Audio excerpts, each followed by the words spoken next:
boy. Ngai nzambe na kobundela bino. Qui croit que nzambe bundela kaye? Soko lingi nzambe bundela yo, toi tu dois avoir la capacité de te contenir en gardant le silence. Amen. Bana Israël, babibi na Égypte, bakomi na nzela, liboso na bango mer rouge, na nsima na bango ezalaki ba-Égyptien. Awa nalobaki la fois passée, tozolobela depuis mercredi, likambo etangami ya les offenses. Pardonne nos offenses, comme nous pardonnons aussi à ceux qui nous ont offensés. Nakati na ba offense, offense ezali attaque, ezali agression, ezali makambo batwazo sala pour que on sépérate. Natango toza offensé. Quelle attitude faudra-t-il prendre nakati na ba offense? Yangwana tomona kete il faut pardonner. Comme Zamba Zakolibisa Biso. Pardonner Zambala. Mais comment il faut réagir quand tu es offensé, quand tu es agressé, quand tu es attaqué? Qu'est-ce qu'il faut faire? Awa Tomoniente, Zambé alobeli bana Israël. Alobi d'abord que Ngai Zambé, je vais endurcir le cœur des Égyptiens, de Pharaon et de ses serviteurs. Ils vont vous poursuivre, ils vont vous attaquer. Mais, je vais vous délivrer, je vais glorifier mon nom. Nakatina, Batu, Oiboya, Obudisanino. Tout le monde a que c'est Dieu qui permet. Amen. Pour que tu sois agressé, tu sois offensé, il faut savoir que qui dira donc qu'une chose arrive sans que l'Éternel ne l'ait ordonné. Ce qu'il n'a pas ordonné, il faut qu'il crée aussi les moyens pour s'en sortir.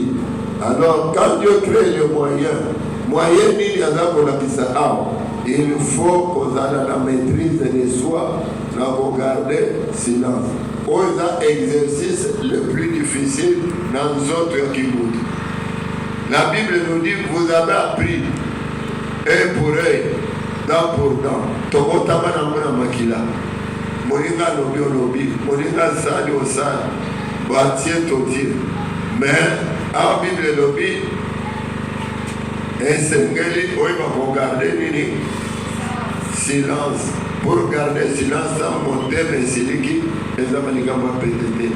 c'est pourquoi Zamba lobi yo sala bongo pour que on puisse rendre là, gaina bouda. Amen. Tout le monde a une recommandation qui valait pour le puisse rendre là, na vie na biso pour que aboude la biso. Il y a des choses, c'est ce que nous venons de dire, où tout le bien est allé pour garder silence. Et l'eau va bien balai, il ne faut pas rendre le mal pour le mal.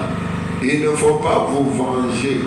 Il ne faut pas aux hommes qui s'amabent, les colonnes. Car il est écrit, à moi la vengeance, à moi la rétribution. Zambe motokomunde la biso, Zambe motokolongi sa biso. Amen. Romains chapitre 12, verset 19. Dieu combattra pour vous, mais vous gardez silence. Ne faut jamais qu'aux comment réagir contre les attaques, les agressions pour que Zambé aboude la biso. Qu'aux ça jamais mais il faut triompher le mal en faisant quoi? Le bien. Mettez-les sur ma bouche. Mettez-les sur ma bouche. Disons qu'il ne contanga 1 Corinthiens chapitre 10, verset 10.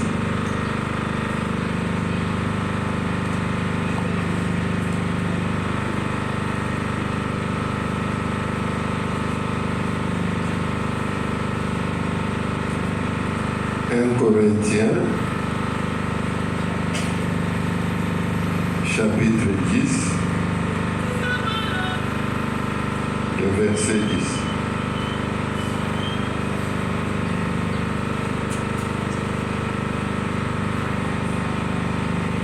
Ne murmurez point, comme murmurèrent quelques-uns d'entre eux, et qui périrent par l'exterminateur. Alléluia. Garder silence, c'est l'opposé de murmurer. Ceux qui ozotungisama na motema, même ceux qui ont gagné, mais ne murmurent point. Bible le bien était bana Israël, ma murmuraki, et puis ils étaient frappés par l'exterminateur.